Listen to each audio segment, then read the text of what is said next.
Hello les amis, bienvenue dans cette nouvelle vidéo. Alors comme vous pouvez le voir, je suis pas dans le même décor que d'habitude, simplement parce que actuellement je suis en Égypte et j'avais vraiment envie de vous faire une petite guidance depuis l'Égypte, donc vraiment imprégnée par les énergies égyptiennes. Je suis actuellement dans ma magnifique guest house, c'est vraiment l'endroit où je vais tout le temps quand je viens à Luxor. Et aujourd'hui, on va donc faire une guidance égyptienne. Je sais que ce sont des vidéos que vous aimez bien.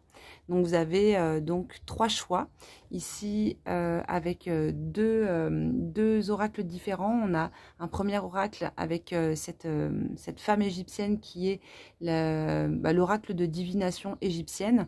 Et en dessous, c'est un prototype d'un oracle que je suis en train de faire, c'est-à-dire un oracle des hiéroglyphes. Donc on n'a pas de marc de café, on n'a pas de tasse de thé aujourd'hui, simplement parce que j'ai pas pu ramener mes tasses bien sûr en Égypte et parce qu'ils n'ont pas les tasses adéquates là où je suis pour pouvoir vous faire de la lecture dans le marc de café ou dans les feuilles de thé. Mais c'est pas grave, on va quand même faire une petite guidance qui va pas forcément durer très longtemps parce que bon bah je suis quand même aussi occupée, même si cet après-midi c'est un peu en mode chill parce qu'il fait extrêmement chaud. Ce matin on a fait la vallée des rois avec le groupe. On a également été à Medinet Abou, des endroits vraiment extraordinaires. Donc là, comme je vous dis, je suis vraiment imprégnée, imbibée des énergies de l'Égypte. Écoutez, je vous laisse faire votre choix. On se retrouve juste après ça.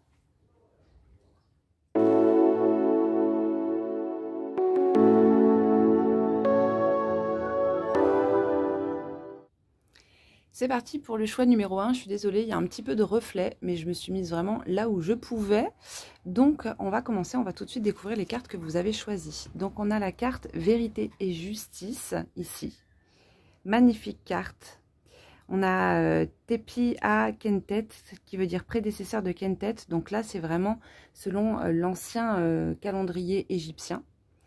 Et la carte, c'est la carte Vérité et Justice, ici, avec une image assez connue dans l'Égypte antique, qui est la kérostasie, la pesée du cœur, kérostasie ou psychostasie, qui est une étape assez importante, qu'on va retrouver bien entendu dans la mythologie égyptienne, et qui est à la fois une analogie, plutôt la symbolique de ce qui se passe après la mort, au moment où l'être fait une sorte de récapitulation de conscience, pardon. Mais c'est également un rituel qui devait être proposé aussi à certains initiés pour justement faire une actualisation de la conscience, voir un petit peu où on pouvait en être. Alors ici, on a donc Anubis, qui est celui qui va faire la pesée de l'âme. D'un côté, on a la plume de Maat, qui symbolise justement Maat, la déesse de la justice, de la vérité, de l'harmonie, de la justesse. Et de l'autre côté, on va avoir le cœur Ib, qui est un des 9 corps dans la tradition égyptienne. Cœur Ib, qui est un des corps qui correspond pour les Égyptiens au siège de l'intelligence émotionnelle, au siège de la mémoire, au siège de la conscience, et c'est un peu comme un disque dur où toutes les mémoires viennent s'enregistrer. Donc dans la pesée du cœur, on va dire que le but, entre guillemets, est que le cœur soit au moins aussi léger que la plume de Maat. Donc déjà, la première information que nous donne cette carte, elle vient nous parler bien sûr de vérité et de justice, mais elle vient aussi nous parler de légèreté, peut-être de ramener un peu de légèreté dans la vie. On va regarder un petit peu. Ici, on a la carte du Képri. La carte du Képri qui est une carte de transformation. Ici, le Képri vient nous parler justement d'une transformation, peut-être une transformation en cours. En tout cas, qu'il pourrait y avoir quelque chose en nous à transformer. Et la première chose qui m'est venue, moi, c'est lié à la légèreté. De ramener plus de légèreté. Peut-être que vous êtes quelqu'un, vous avez tendance à prendre les choses vraiment à cœur. Donc du coup, ici c'est le cas de le dire, puisqu'on a le cœur Ib qui apparaît. Vous prenez les choses beaucoup à cœur, peut-être beaucoup de sensibilité. Et qu'ici, ce qui vous est proposé comme travail intérieur, ce serait vraiment peut-être un peu plus de lâcher prise, peut-être prendre plus de recul et bien d'acquérir plus de souplesse, plus de légèreté comme la plume de Maat. D'autant plus que Képri, qui est un symbole de transformation intérieure, c'est vraiment le symbole de la transformation par excellence, Képri nous invite justement à l'adaptabilité, au fait d'être justement, de s'adapter facilement aux circonstances de la vie. C'est une carte, par exemple, qui peut très bien aller pour les voyageurs, les personnes justement qui vont changer régulièrement de cadre, de vie, qui vont s'adapter très facilement aux choses du monde. Et je pense vraiment qu'ici, il y a quelque chose de cet ordre-là pour vous qui vous est proposé. Donc ça, c'est la première chose qui vient, c'est que pour ce tirage, c'est une proposition de mettre plus de légèreté ou de prendre plus de recul par rapport à une situation particulière ou par rapport à votre vie de manière générale. Donc, vérité et justice, ça peut aussi vouloir dire que il y a un point dans votre vie sur lequel la justice va être faite, la vérité va être faite, ou alors la justice et la vérité doivent être faites. Ça peut être une situation un petit peu confuse dans laquelle vous êtes et que vous avez besoin de ramener de la clarté, de dire les choses de manière assez claire pour que quelqu'un soit au fait de certaines choses, de certaines vérités. Remettre les choses au clair pour que vous puissiez continuer un petit peu votre petit bonhomme de chemin, comme le fait Képri, avec justement plus de légèreté, plus de distance. Comme s'il y avait quelque chose qui avait besoin, une situation qui avait besoin d'être éclaircie. C'est un petit peu ce que je ressens. Donc, on va prendre maintenant le tarot de Kemet. Donc, le tarot de Kemet, c'est le tarot que j'ai créé. Vous avez toutes les informations dans la barre d'infos si vous voulez le commander.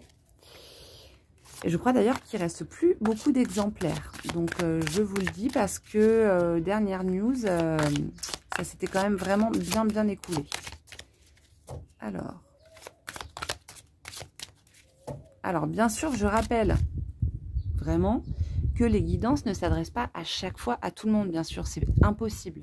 Donc si ça vous parle, eh bien voilà, je vous invite vraiment à prendre ce qui fait écho pour vous et éventuellement à regarder jusqu'à la fin. Mais si vraiment ça ne vous parle absolument pas, soit vous en choisissez une autre, soit vous attendez que la prochaine vous corresponde davantage. Parce que je reçois des messages des fois, oui, mais moi ça ne me correspond pas du tout. Bah oui, je sais bien, mais ça ne peut pas correspondre toujours à tout le monde. Voilà. Alors, on va tirer 3 cartes pour cette situation. Alors, 3 cartes pour cette situation. Alors, on a l'étoile. L'étoile qui vient aussi nous parler de vérité d'ailleurs. Hein. C'est la 17, 7 et 1 égale 8. Donc, nous renvoie à l'arcane de la justice. Derrière, on a la lune. Donc, on a une suite numérique plutôt sympa. Et ensuite, on a tempérance. Alors, ici, le tirage vous invite vraiment à voir les choses telles qu'elles sont. À ne pas vous illusionner.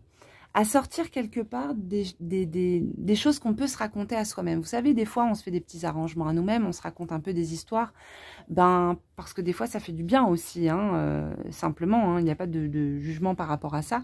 Mais ici, pour moi, ce tirage nous invite vraiment, en fait, à revenir dans notre vérité, à être authentique. Dans notre authenticité, dans notre vérité, à ne pas chercher à être quelqu'un d'autre ou à enjoliver la réalité. Ne pas chercher à s'illusionner, à ne pas tomber dans le domaine justement des rêves, de l'illusion, vous voyez, avec l'arcane de la lune. Et à être vraiment dans notre vérité, dans notre équilibre intérieur, dans notre équilibre émotionnel, même si cet équilibre peut être un petit peu précaire. Mais ici, il y a vraiment quelque chose en fait qui a besoin d'être un petit peu remis... remis en place, remis en ordre à l'intérieur, comme si peut-être vous étiez aussi à un moment donné emballé par rapport à une situation, que vous étiez un peu illusionné en vous disant que les choses allaient être de telle manière et en fait vous êtes en train de vous rendre compte que ça va pas être le cas. Ça peut être par rapport à une relation amoureuse par exemple, ça peut être par rapport à un travail aussi, ça peut être par rapport à énormément de choses, en fait, vraiment à tous les domaines. Et finalement, j'ai envie de dire que c'est même pas, le problème n'est même pas de savoir dans quel domaine est-ce que ça se joue, c'est savoir si ça vient faire écho à quelque chose en vous. Pour moi, ce tirage vient nous dire, voilà, incarne ta vérité, celle que tu es, ta vérité propre, suis ta belle étoile, suis ton instinct, suis l'appel de ton âme ici sur l'arcane de l'étoile.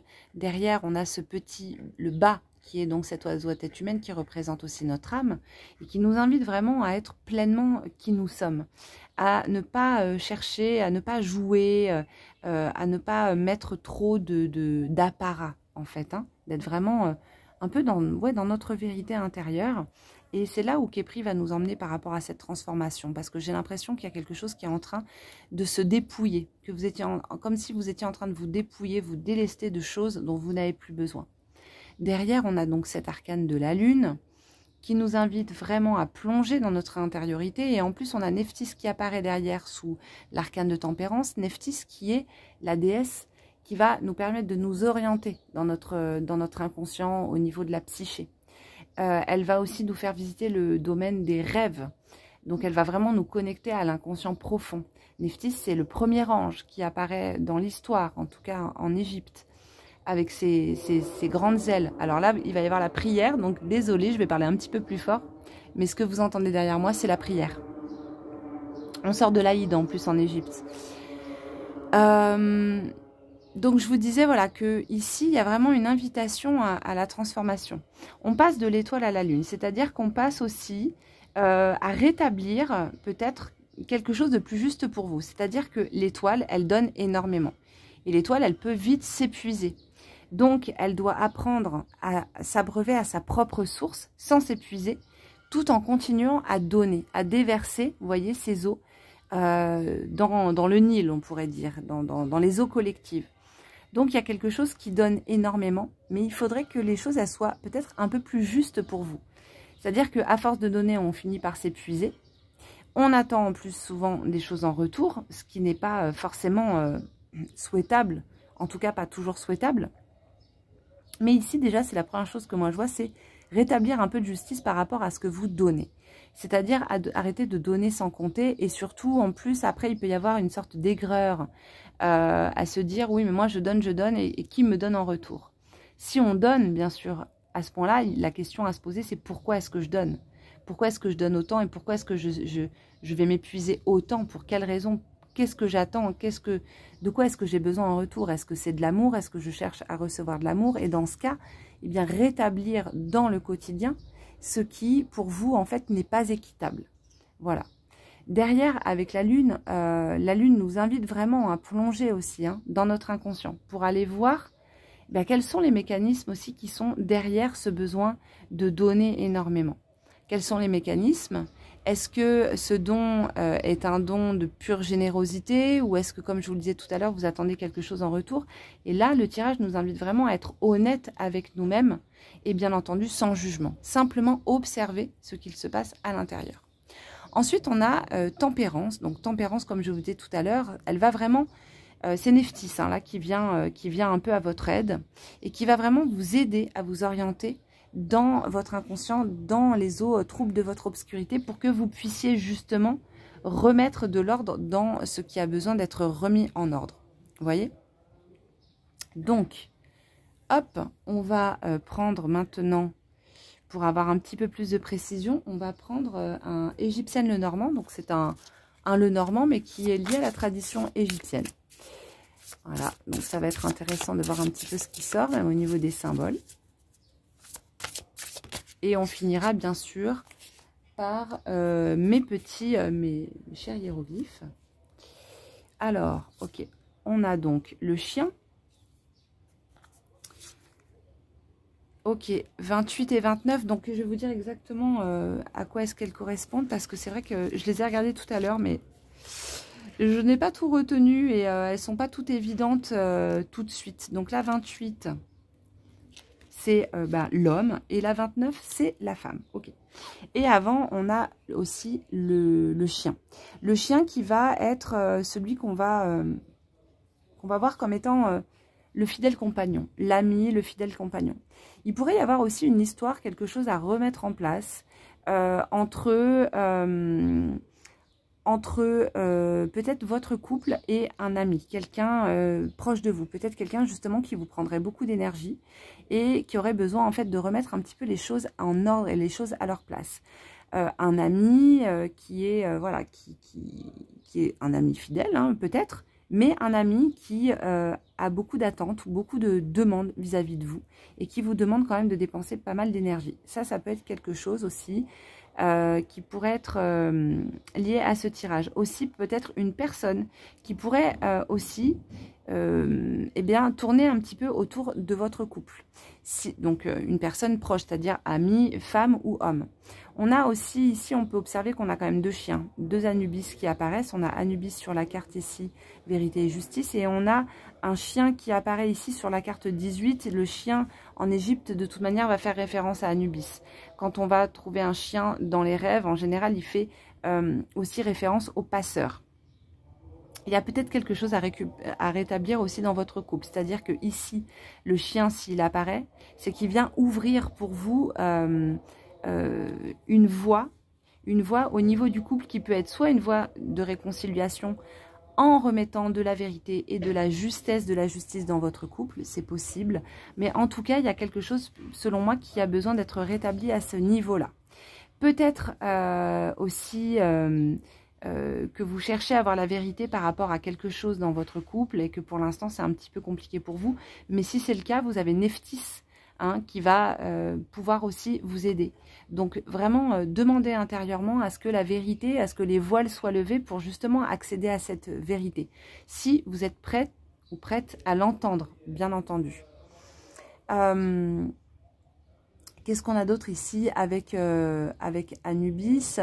Rétablir aussi, comme je vous disais tout à l'heure d'ailleurs, un peu d'ordre, c'est-à-dire que peut-être que si les choses sont un peu déséquilibrées parce que c'est vous qui donnez plus au sein du couple, il y a effectivement aussi quelque chose à communiquer à ce niveau-là pour que les choses soient beaucoup plus équilibrées en réalité, parce que c'est quelque chose qui sera important aussi pour la suite de votre couple, si vous voulez que ce couple justement puisse perdurer.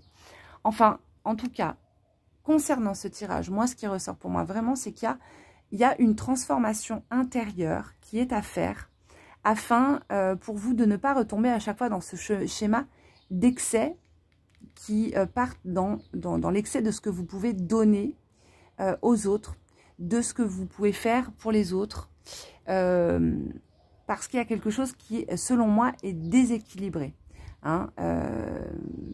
Et il y a vraiment quelque chose à rétablir à ce niveau-là, une balance à rétablir pour que vous ne soyez plus dans la frustration, dans l'attente, et pour ne plus aussi laisser les autres quelque part déborder et vous en demander beaucoup trop par rapport à ce que vous pouvez donner. Et puis aussi pour que la relation soit équilibrée. Parce que quand on donne beaucoup, en fait, des fois, on ne laisse pas forcément la place non plus à l'autre de donner également. Je vais prendre un exemple tout con, mais si dès que, je sais pas, c'est le bordel à la maison et que tout de suite, c'est vous qui prenez en charge le ménage et que vous ne demandez pas aux gens autour de le faire, si vous prenez en charge à chaque fois pour vous, eh bien, finalement, vous ne laissez pas la possibilité aux autres de le faire. Alors, vous allez dire, oui, mais si je ne le fais pas, personne ne va le faire. Mais est-ce que vous demandez?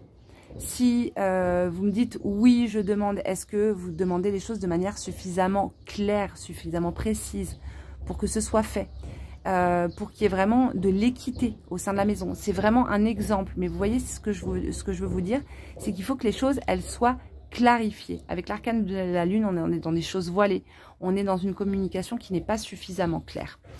Donc ici, pour que les choses soient rétablies et pour que vous n'ayez pas l'impression à chaque fois d'être la personne chez qui tout le monde vient se servir, il faut vraiment que vous rétablissiez quelque chose en vous-même. C'est une énergie intérieure qui doit être rétablie pour que les choses soient plus justes vis-à-vis de vous. Donc ça veut dire aussi apprendre à dire non, sans avoir peur que les gens autour de vous vous tournent le dos. On va tirer un hiéroglyphe pour finir ce tirage. Et on a l'aigle.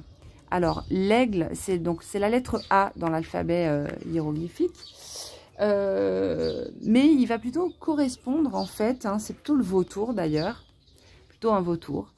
C'est l'alpha. C'est vraiment le commencement. Donc, c'est peut-être un peu reprendre les choses depuis le début déjà. Et puis, c'est aussi se débarrasser. Se débarrasser par exemple des mauvaises habitudes et laisser ce vautour dévorer ce qui a besoin, ce qui est en train de mourir en nous-mêmes. Ça veut dire aussi accepter de faire le deuil de cette certaine part de nous-mêmes. Par exemple, dans le cas de cette guidance, accepter par exemple de ne plus être un peu le citron qu'on presse, ça veut dire aussi accepter du coup que les gens nous sollicitent moins, que les gens aient moins besoin de nous. Ça veut dire accepter aussi que les gens autour de nous, que certaines personnes s'éloignent de nous parce qu'on ne correspondra plus aux attentes que eux peuvent avoir. Et donc tout ça, il faut le laisser le mourir, il faut en faire le deuil. Et le vautour va venir grignoter, nettoyer, mais recycler aussi tout ce qui a besoin de mourir en nous-mêmes. Voilà les amis, pour cette guidance, j'espère que ça vous a plu. Si c'est le cas, n'hésitez pas à me laisser un petit commentaire, bien sûr, qui me fait toujours très plaisir. Et je vous dis à bientôt pour une prochaine guidance. Je serai rentrée en France et on retrouvera les tasses avec le marc de café, puisque j'ai racheté plein de cafés égyptiens à la cardamome. Ciao, bye bye. Bienvenue dans votre choix numéro 2 les amis, on va découvrir tout de suite les cartes que vous avez choisies. Si vous entendez un peu de bruit derrière moi, c'est que déjà je suis dans la guest house. Donc il y a aussi d'autres personnes bien entendu. Et vous pourrez peut-être entendre à un moment donné la prière qui, voilà, qui devrait pas trop tarder. Donc pour ce choix numéro 2, nous allons tout de suite découvrir les cartes pour cette guidance égyptienne. Alors, vous avez donc choisi autorité et pouvoir. Oh là là, j'adore ce symbole. Je vais pouvoir vous en parler parce qu'en plus, ce matin, j'étais à Medinet Habu et on a une fresque gigantesque sur le mur, justement, d'enceinte du temple de Medinet Habu. Vous pourrez regarder à mon retour aussi le vlog parce que je vais vous en parler, justement, dans mon prochain vlog Retour d'Égypte. Et ici, on a l'étoile Seba. Seba, en égyptien ancien, ça veut dire porte, enseignement et étoile. Donc ici, Kentu Keru, donc Kentu inférieur, c'est selon le calendrier égyptien. Donc là, je ne vais pas partir du tout là-dedans parce que c'est pas du tout ma spécialité par rapport à l'Égypte. Mais ce que j'aime beaucoup sur cette carte, justement, c'est autorité et pouvoir. Alors, moi, je vais vraiment plus vous parler de la symbolique en fait de cette carte, de cette fresque, de ce bas-relief qu'on retrouve sur plusieurs temples, notamment sur le temple donc de Medinet Habu. Medinet Habu qui est le temple funéraire de Ramsès III à Luxor, à côté de Luxor. Donc, on a ici Pharaon. Pharaon, comme vous pouvez voir, qui tient, je ne sais pas si vous voyez bien, mais qui tient l'arc, comme ça, et qui maintient par les cheveux ici des personnages. Des personnages qu'on pourrait se dire, ce sont donc, et c'est d'ailleurs la traduction qui est faite la plupart du temps, de se dire, ce sont les ennemis de l'Égypte. Mais on va reprendre un petit peu. L'Égypte, le terme Égypte, en égyptien ancien se disait Kemet. Kemet, ça veut dire la terre noire. C'est lié au limon du Nil qui fertilise toute la vallée. Et Kemet, pour les Égyptiens, c'est à la fois donc la terre d'Égypte concrète, celle sur laquelle je me trouve actuellement, voilà. Mais c'est également en fait notre terre intérieure. Et notre terre intérieure, cette terre noire, c'est lié à l'alchimie, puisque le noir est la couleur de l'œuvre noire, et c'est la couleur de la transformation. Ok, vous me suivez jusque-là. Donc ici, quand on parle des ennemis de l'Égypte, on va parler des ennemis de Kemet, mais on va parler aussi des ennemis de la Kemet intérieure. Et les ennemis de Kemet intérieure, ce sont nos propres ennemis à nous. Et quels sont nos ennemis? Qui est notre ennemi principal? C'est notre ombre, qui n'est pas censée être notre ennemi. Notre ombre, elle n'est pas censée être notre ennemi, elle est censée plutôt être au service de l'ego, au service de la manifestation, quelque part on pourrait dire au service de Dieu.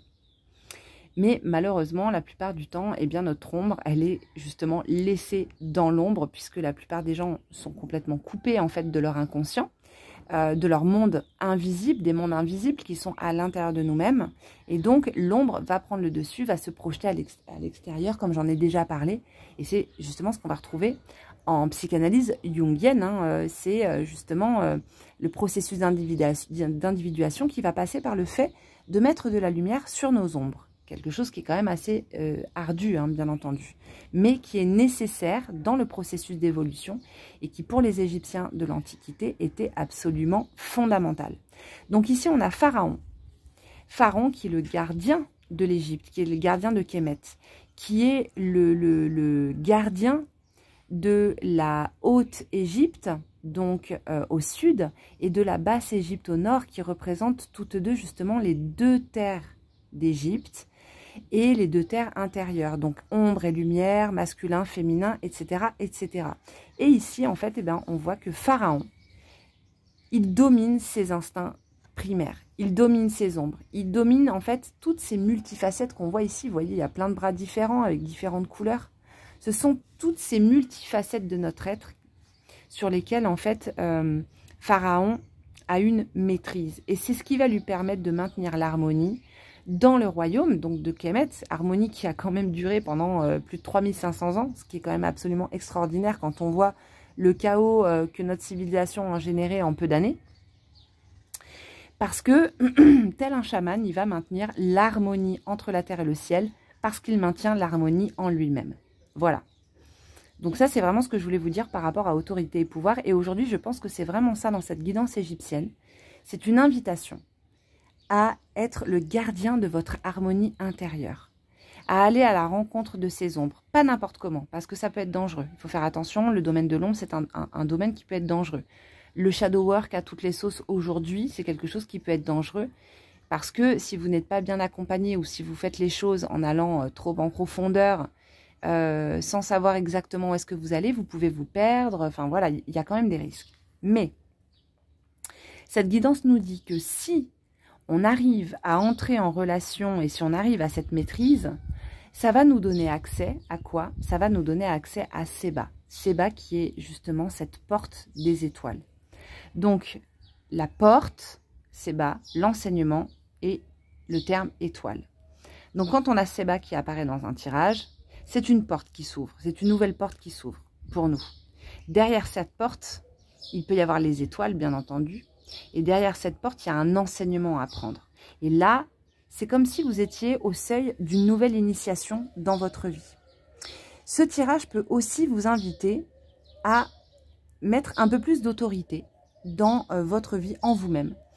Surtout si vous êtes une personne qui avait un petit peu de mal peut-être à vous faire respecter. Il y a aussi peut-être besoin aujourd'hui de remettre un petit peu plus d'autorité, d'être un peu plus centré en vous-même pour ne plus que les gens profitent trop, vous voyez, de votre gentillesse, etc. Mais principalement, là, ce à quoi vous êtes invité, selon moi, hein, c'est à la maîtrise de certaines ombres. Alors, est-ce que ces derniers temps, par exemple, vous sentez qu'il y a une grosse colère qui peut être projetée à l'extérieur? Est-ce que vous avez beaucoup d'attentes vis-à-vis de quelqu'un? Est-ce que vous faites vraiment, est-ce que vous avez cette sensation d'être en colère après quelqu'un qui vous agace profondément, particulièrement? Si c'est le cas, c'est peut-être une projection que vous faites sur cette personne de quelque chose que vous portez en vous-même. Donc, c'est une invitation à ouvrir la porte de votre inconscient pour aller regarder un petit peu ce qui se passe. Qu'est-ce que vous pourriez projeter à l'extérieur?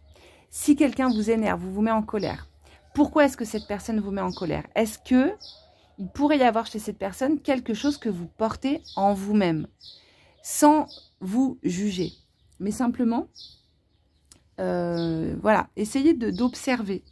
Et observez aussi peut-être les mouvements énergétiques quand vous êtes face à quelqu'un, justement, qui vous agace, quand vous êtes face à quelqu'un sur qui vous projetez des attentes, vous attendez quelque chose de cette personne. Pourquoi est-ce que vous attendez ces choses de cette personne? Ça peut être, voilà, des projections aussi, de se dire, ça peut être aussi des projections d'idolâtrie vis-à-vis de quelqu'un, de mettre quelqu'un sur un piédestal, quelqu'un par exemple que vous ne connaissez pas ou peu, de vous dire que cette personne est très extraordinaire alors que vous ne la connaissez pas. Pourquoi ce besoin de projeter sur cette personne un idéal, vous voyez? Et c'est d'observer et d'essayer de comprendre, de voir s'il n'y a pas justement intérieurement quelque chose de l'ordre de la projection qui pourra progressivement, quand c'est vraiment un chemin de conscience, plus on va mettre de la conscience sur ces projections, plus progressivement, on va s'apercevoir de toutes ces projections, de toutes ces attentes qu'on a à l'extérieur et on va les reprendre en charge.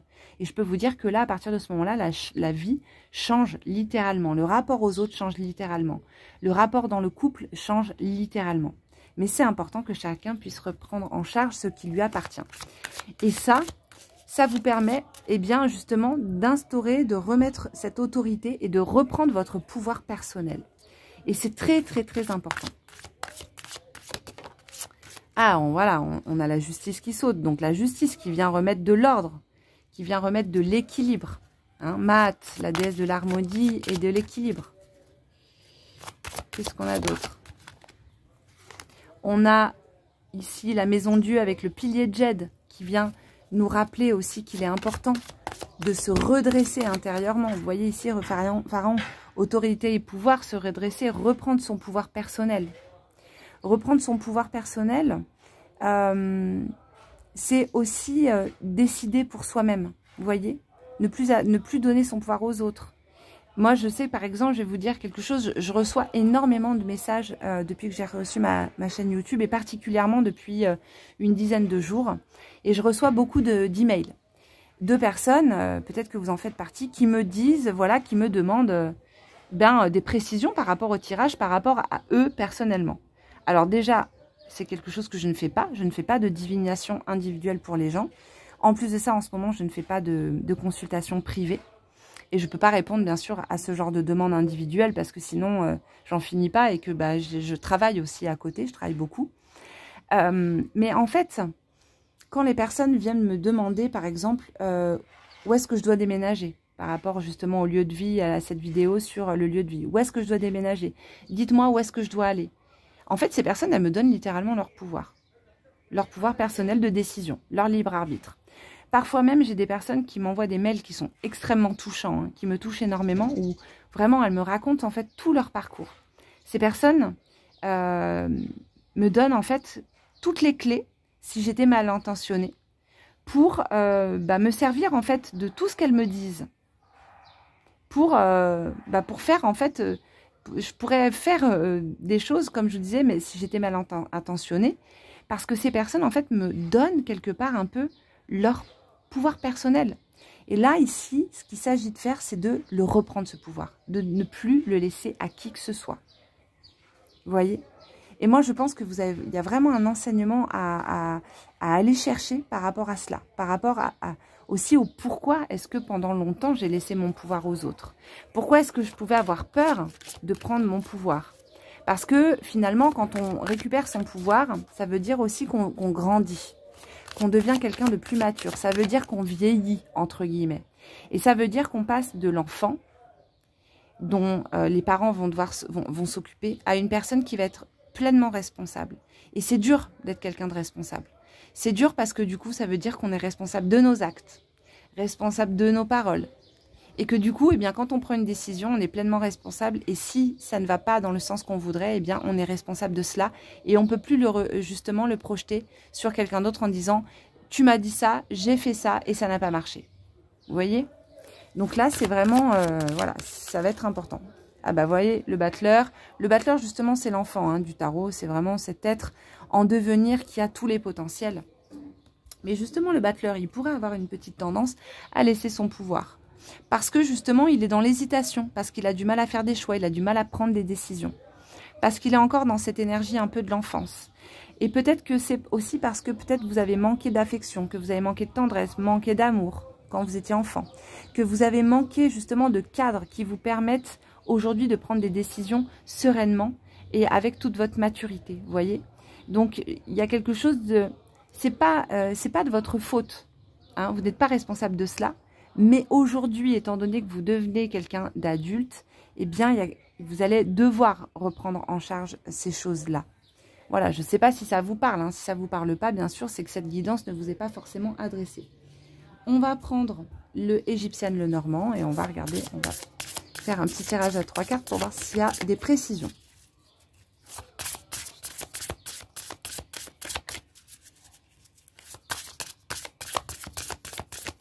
Alors ici, en tout cas, autre chose d'important, c'est que donc ici, sur l'arcane de la justice, on a la déesse Maat. Maat qui porte donc sur sa tête cette plume qui représente la légèreté, l'aspect léger, l'aspect volatile. Alors j'en ai parlé dans la guidance précédente. Ici, on a la balance qui est liée à la psychostasie, c'est-à-dire la pesée du cœur. Donc ça va peut-être être le thème hein, dans cette vidéo. Et donc la pesée du cœur, d'un côté, vous avez la balance avec la plume de Maat, et de l'autre côté vous avez le cœur Ib. Ib qui est le centre de l'intelligence émotionnelle, le centre de vos mémoires, le centre de vos émotions et le disque dur de toutes les mémoires de votre incarnation. Et l'idée en fait c'est que votre cœur devienne au moins aussi léger que la plume de Mahat. Ramener de la légèreté dans la vie. Bon, ça, c'était surtout la guidance précédente. Mais là, ici, en fait, il s'agit de ramener de l'harmonie. Et cette harmonie, pour vous, elle va passer par reprendre votre pouvoir personnel. Mais pour reprendre votre pouvoir personnel, il va falloir réussir à identifier à quel endroit est-ce que vous le laissez aux autres et pour quelles raisons. Vous voyez, et je vous ai quand même donné quelques pistes. Quelques pistes, ça peut être aussi parce que un foyer qui n'était pas du tout sécure. Ici, avec la maison Dieu, vous voyez cette maison qui s'effondre. La maison Dieu, c'est une carte qui fait peur alors qu'elle porte le nom de Dieu. Donc, c'est une maison qui devrait être réconfortante. Mais ici, elle est ébranlée et on a ce personnage qui va la redresser. C'est la colonne vertébrale du dieu Osiris en réalité. Mais elle peut ramener aussi à la maison, au foyer. Qu'est-ce qui a été ébranlé dans ce foyer? Qu'est-ce qui a fait qu'aujourd'hui, c'est difficile pour vous justement de reprendre votre pouvoir personnel et d'avoir cette autorité qui vous permette d'être votre propre gardien, votre propre gardienne? Parce que ici, moi, je vois un enfant qui regarde vers cette maison et une justice qui regarde vers cette maison. Comme s'il y avait quelque chose qui n'avait pas été juste, qui n'avait pas été bien fait et qui aujourd'hui, eh bien, fait que vous avez peut-être une sorte de carence par rapport à ce pouvoir personnel. Mais vous allez le reprendre. Vous allez le reprendre. Vous avez Mahat qui veille sur vous. Hein, qui est juste là sous l'arcane de la justice. Et on va regarder ce qui va ressortir. On tirera aussi un hiéroglyphe après. Hop. Alors, les cartes sont toutes neuves. Donc, il est un peu dur à étaler. Alors, on va tirer une première carte. Ok.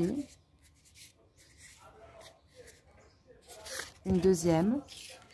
On a le chien qui ressort encore. Et une troisième. Ah bah. Ok. Ok, ok, ok. On a encore la balance qui ressort là. Hein. Elle ressort quand même 2 fois. Hein. Il y a eu une injustice, hein, pour moi. Hein. Pour moi, vous avez vécu une injustice. Vous êtes peut-être même actuellement en train de vivre une injustice. Et il y a quelque chose justement avec la justice hein, qui pourrait aussi sortir. Hein. Peut-être un procès, peut-être qu'il y a un litige. Ici, on voit qu'on a les rats qui sont quand même des nuisibles, hein, les rats. On voit qu'il y a les rats qui sont présents. Donc, ça peut être aussi lié à une maison, un environnement, justement, avec des nuisibles au sein de la maison. Je vous parlais tout à l'heure. Cette maison qui est censée être la maison Dieu, donc une maison sécurisante, ici, elle est ébranlée et en plus, on a des rats, des nuisibles. Qu'est-ce qu'il y a eu? Ensuite, on a le chien Anubis. Lui, par contre, qui va être plutôt fidèle. Fidèle à lui-même, fidèle à ses valeurs, qui va être l'ami fidèle dont on a besoin. Et Anubis également, qui est celui qui ouvre la porte de l'initiation. Comme s'il y avait une initiation là qui s'ouvrait pour vous, puisque Anubis c'est le gardien de la porte. Et il apparaît encore juste derrière sur la carte 36. Alors attendez, je regarde parce que j'ai pas en tête encore, je viens de la voir. Pour savoir en fait, c'est la croix en fait, c'est la croix. Ici. Et on a Anubis qui est ici juste derrière, mais on sait quand même, c'est la pesée du cœur aussi hein, qui apparaît ici. Donc on a vraiment un lien avec Mahat. Ici, pour moi, il y a vraiment, comme je vous disais tout à l'heure, il y a quelque chose qui a besoin d'être rétabli. Un pouvoir vous avez vraiment un pouvoir à reprendre sur une situation. Peut-être aussi que vous vivez une injustice, hein, avec la justice qu'il a, peut-être vous vivez aussi une injustice. Et qu'on a pu vous prendre votre pouvoir, qu'on a pu vous prendre votre autorité. Ça peut être aussi par rapport à des enfants, une autorité parentale ou quelque chose par rapport à des enfants. Et que là, ici, il y a une porte qui s'ouvre pour vous, puisqu'on a cette carte Séba, la porte, hein, la porte des étoiles, on a une porte qui s'ouvre et Anubis qui est là, qui est le gardien de la porte et qui va peut-être, voilà, justement pouvoir vous permettre de retrouver ce pouvoir. Donc voilà, je ne sais pas si ça vous parle, mais en tout cas, c'est possible qu'il y ait un litige. Sinon, c'est vraiment lié à la première chose dont je vous ai parlé, hein, par rapport à Pharaon, par rapport à cet être multifacette, qui, pour moi, il y a besoin d'aller vers une maîtrise intérieure. Et ça, c'est un enseignement, c'est une véritable initiation. Quand on commence à rentrer dans le domaine de l'inconscient, dans le domaine des ombres, et qu'on commence ce travail de maîtrise sur les projections, c'est une initiation vraiment, et c'est ce sur quoi travaillaient d'ailleurs hein, les anciens Égyptiens dans leur parcours initiatique. Hein. Le parcours de Pharaon, ça a consisté aussi à être dans la maîtrise de ces ombres et de ces multifacettes de qui l'on est, de tous ces archétypes qui nous composent. Vous voyez? Et de faire attention aussi à quels archétypes s'éveillent et à quel moment, peut-être aussi au sein de notre foyer, pour ne pas que certaines énergies, comme je disais tout à l'heure, se projettent à l'extérieur, et pour pouvoir conserver une harmonie, pour ne pas devenir soi-même ces petites souris, vous voyez, qui peuvent venir mettre un petit peu de grabuge en fait dans la maison. Ça peut aussi être lié à ça, les amis. C'est une guidance égyptienne. Donc guidance égyptienne, c'est un peu cash, je vous l'accorde. Dans les guidances égyptiennes, en général, je parle quand même pas mal de l'ombre. Alors, ici, très beau, on a Thoth et on a l'or, Noob qui sortent. Alors, faites pas attention à la carte richesse, avidité. L'or, ici, on parle de l'or alchimique. Tout à l'heure, je vous parlais de la terre de Kemet. Je vous disais, c'est une terre noire. Et la terre noire, elle fait écho à l'alchimie, à l'œuvre noire. L'œuvre noire, c'est la première phase du parcours alchimique, en fait, hein, dans l'alchimie traditionnelle. C'est la première phase. La dernière phase, c'est retrouver l'or. C'est l'œuvre au rouge, d'accord? L'œuvre au rouge, c'est le moment où le plomb se transforme en or, entre guillemets. Enfin, c'est la dernière phase de la transformation du plomb en or. C'est plus juste de le dire de cette manière. Donc ici, c'est un appel, comme je vous disais, à une alchimie intérieure pour aller vers cet or. Pour aller vers cet or qui est trouver l'espace intérieur où est cette lumière divine.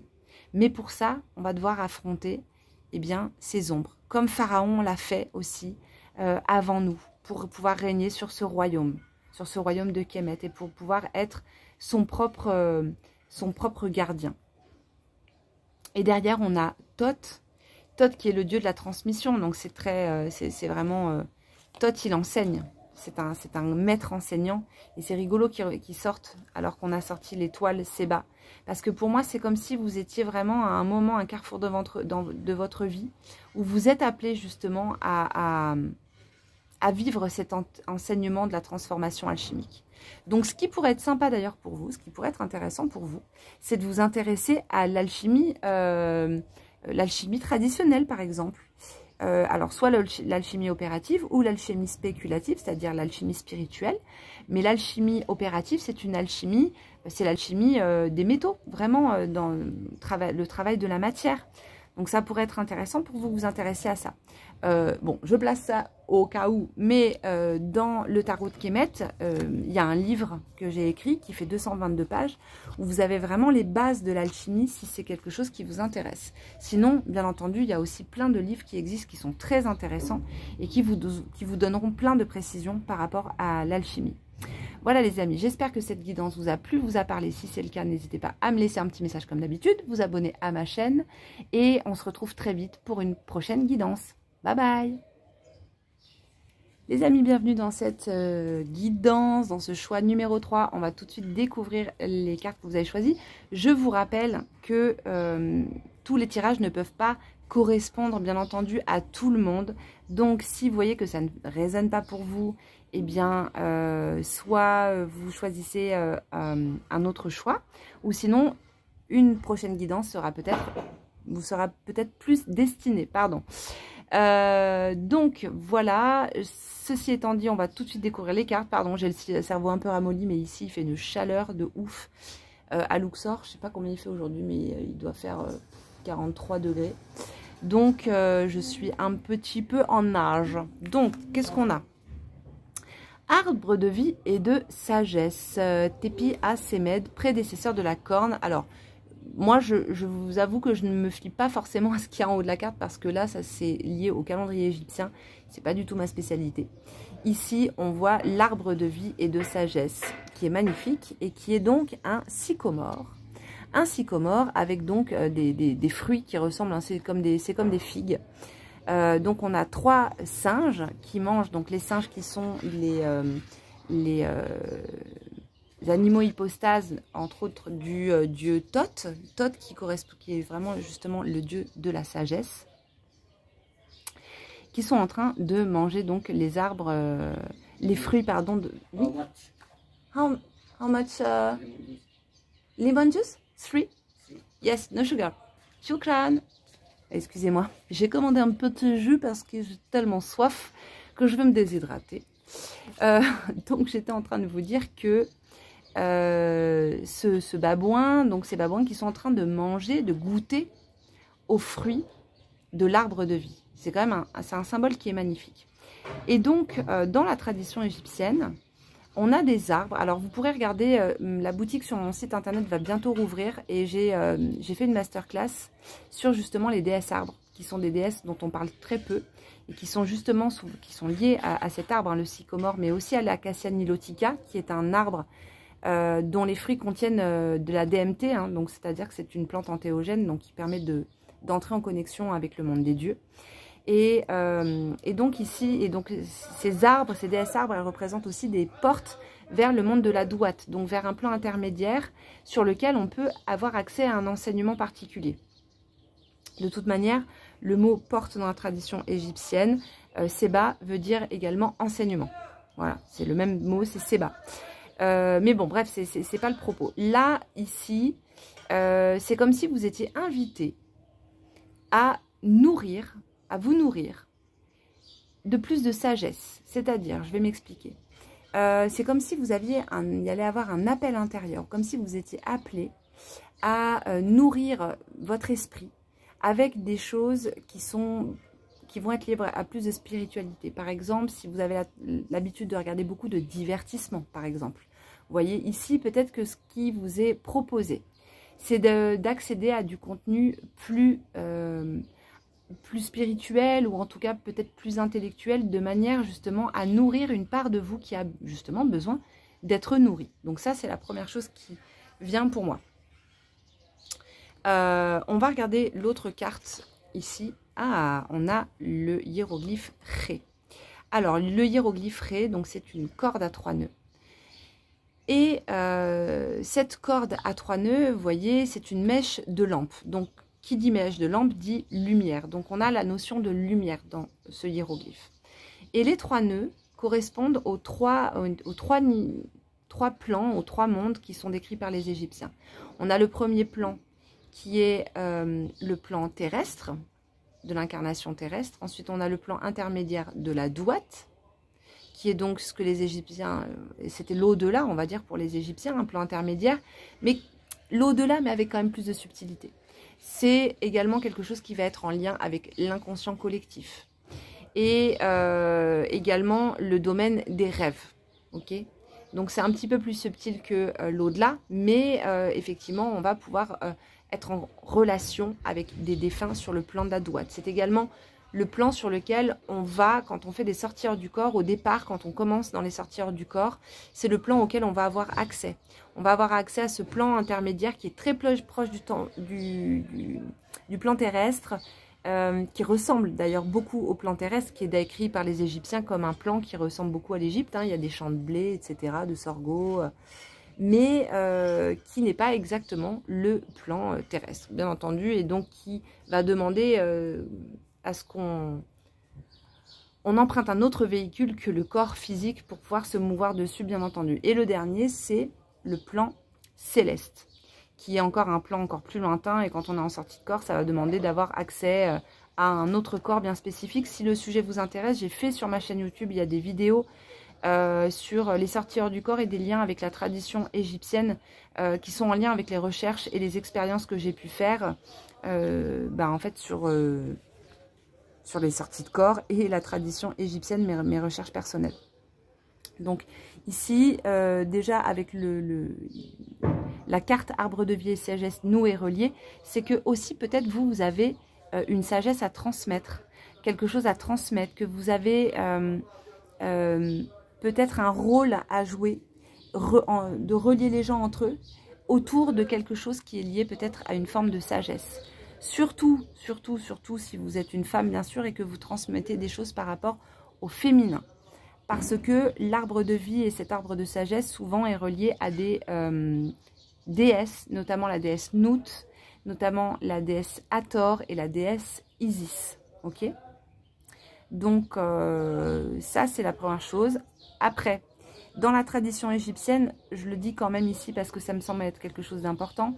Quand on parle de féminin sacré, on parle d'abord de trouver l'équilibre avec son opposé complémentaire. C'est-à-dire que nous, en tant que femmes, ça va être de faire un travail pour être en harmonie avec notre masculin intérieur, pour justement pouvoir après accéder, pour pouvoir vraiment manifester notre féminin sacré, notre féminin intérieur. C'est ce que Jung appelle aussi le processus d'individuation, enfin une partie du processus d'individuation, qui consiste à, en tant que femme, renouer d'ailleurs, hein, se relier aussi à notre masculin intérieur, à notre animus. Voilà, donc ça j'en parle souvent dans les vidéos. Alors je sais que je peux radoter un petit peu, mais bon, c'est aussi les choses qui me tiennent à cœur de transmettre. Donc là, il y a peut-être quelque chose à ce niveau-là aussi. Pour avoir plus de précision, aujourd'hui, on va prendre le tarot de Kemet et on va voir ce qui ressort. On va sortir 3 cartes du tarot de Kemet. Oh là là, il me ramène mon petit jus, il est trop mignon parce que j'ai grand soif, les amis, là. Je suis déshydratée. Ah, mais il y a celle-ci, donc on a 1, 2, chocolat. Ok, on a une belle suite numérique là déjà. On a 1, 2. On a tout d'abord le battleur ici avec Ptah. Et ensuite avec Ptah, pardon, j'arrive plus à articuler. Et ensuite on a la papesse qui est donc Isis. Donc je vous parlais tout à l'heure.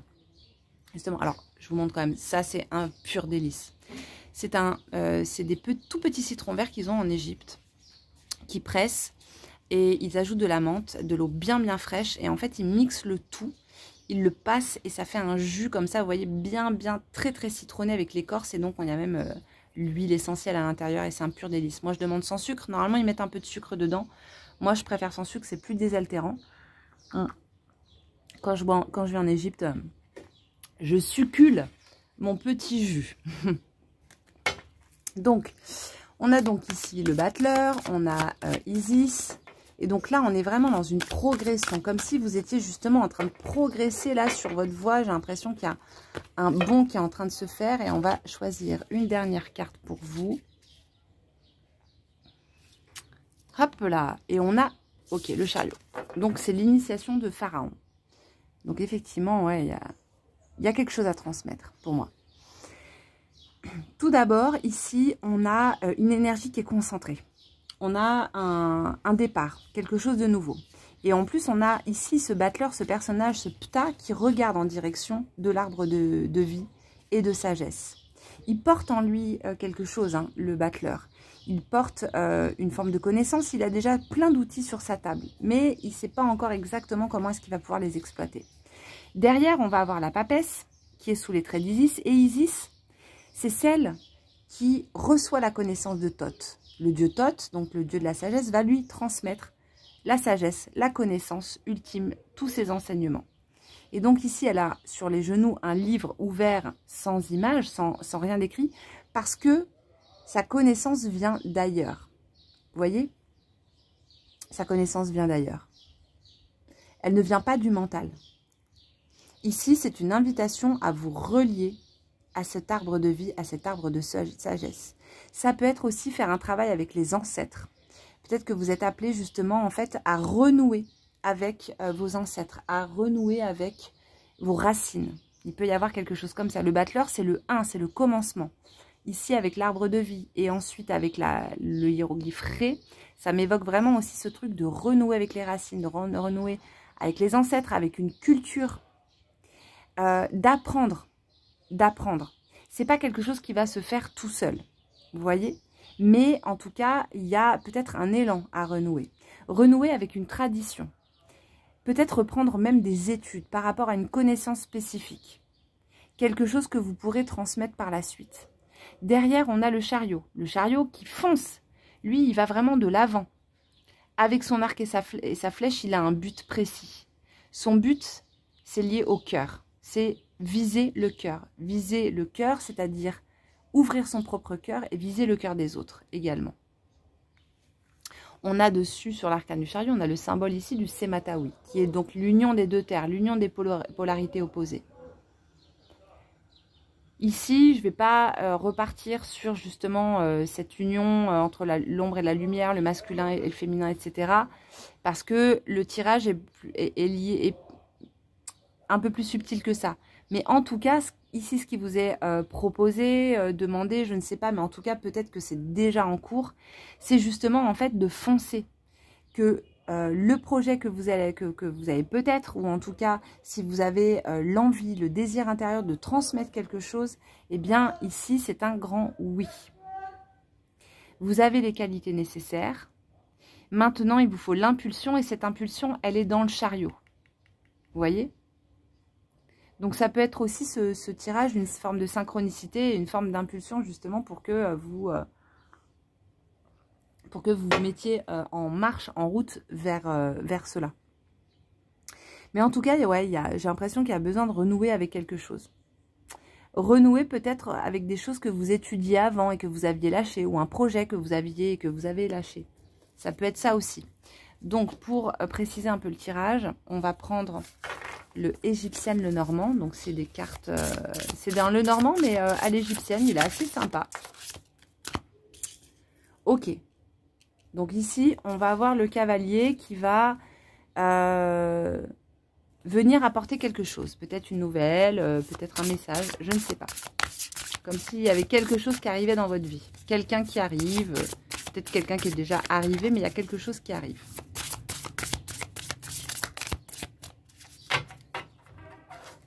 Elles ne veulent pas sauter, donc on va les choisir. On va en choisir deux autres.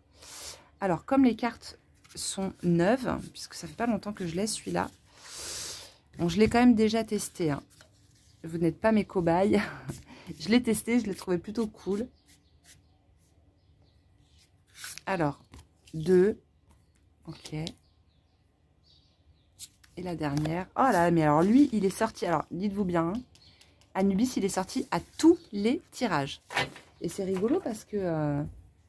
tous les matins, là, quand on est sorti pour aller dans les temples, il y avait toujours des chiens noirs qui nous accueillaient, soit pas loin de la guest house, soit directement dans les temples. Du coup, ça me fait rire parce que pour moi, Anubis est très présent là depuis ce voyage. D'habitude, c'est pas forcément lui. Alors, Anubis, son véritable nom en égyptien ancien, c'est Inpu. Il n'est pas forcément toujours là ces derniers temps, mais enfin, pardon, avant ça, mais justement ces derniers temps, depuis que je suis en Égypte, il est assez présent. Donc ici, alors la carte du milieu, ça doit être la carte du jardin. On va quand même vérifier pour être sûr, hein, pas faire de conneries. Tac, tac, tac. Ouais, c'est ça. C'est le jardin. Alors, pour moi, le jardin, donc c'est lié à un espace commun.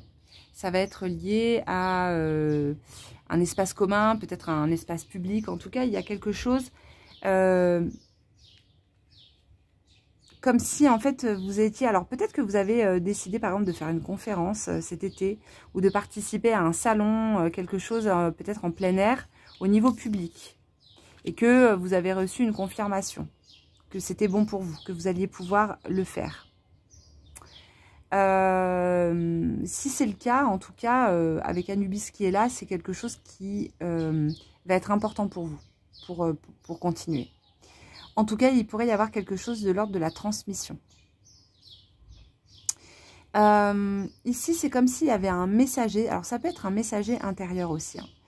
Ici, on a la première carte et la première carte. Donc, on a quand même l'énergie du 1 qui est très présente, qui est une énergie qui est très concentrée, mais qui est donc une énergie de tous les potentiels, mais qu'il va falloir mettre en action. Donc, il va falloir que vous montiez, vous aussi, sur ce cheval pour vous mettre en action. Vous voyez ? Si l'idée était effectivement de renouer avec quelque chose, donc soit avec un enseignement, soit avec des racines, soit aussi ça peut être aussi avec un membre de la famille, ça peut être aussi une partie maternelle, soit ça va être renoué avec une tradition particulière, donc par exemple l'Égypte, hein, ça peut être l'Égypte, ça peut être la Grèce antique, n'importe quelle tradition. En fait, on vous demande d'aller plus loin que de simplement renouer ici. On vous dit que, en fait, il va falloir que vous vous impliquiez un peu plus. Selon moi, hein, il va y avoir une demande d'implication un peu plus grande. Donc, êtes-vous prêt, si vous renouez avec ça, est-ce que vous êtes prêt à vous impliquer? Est-ce que vous êtes prêt à monter sur le chariot et à faire justement le travail qui va vous être demandé. Pour moi, c'est un petit peu ça aussi la question. Il y a quand même quelque chose pour moi qui est lié à une forme de connaissance, à une forme d'apprentissage qui pourrait vous être demandé. Écoutez, voilà, c'est vraiment ce qui me vient là pour ce tirage. En plus, je peux vraiment vous dire que je suis un peu aujourd'hui dans un état un peu second parce que comme je disais tout à l'heure, en fait ce matin, j'ai fait la vallée des rois, donc j'ai fait plusieurs tombeaux. Après, j'étais dans le temple de Médine Tabou. Et puis, il fait extrêmement chaud. Donc, je suis un petit peu dans un état un peu second. Et là, ben, j'arrive pas, en fait, j'arrive pas. En fait, simplement, il n'y a rien d'autre qui vient que ce que je viens de vous donner là. Donc, écoutez, ma foi, ça veut dire que ce tirage touche à sa fin. Donc, on va se faire un petit hiéroglyphe quand même pour terminer. Vous savez que j'adore tirer un petit hiéroglyphe. Non, mais, quand même. C'est un truc de fou. Anubis qui sort encore. En plus, ce matin, j'ai exactement dans une tombe, dans une tombe d'un des Ramsès, en fait, il y a un magnifique Anubis qui est posé comme ça avec son écharpe, qui est peint sur un des murs et qui est magnifique. Et on en reparlait tout à l'heure avec les filles du groupe que je guide pour ce voyage.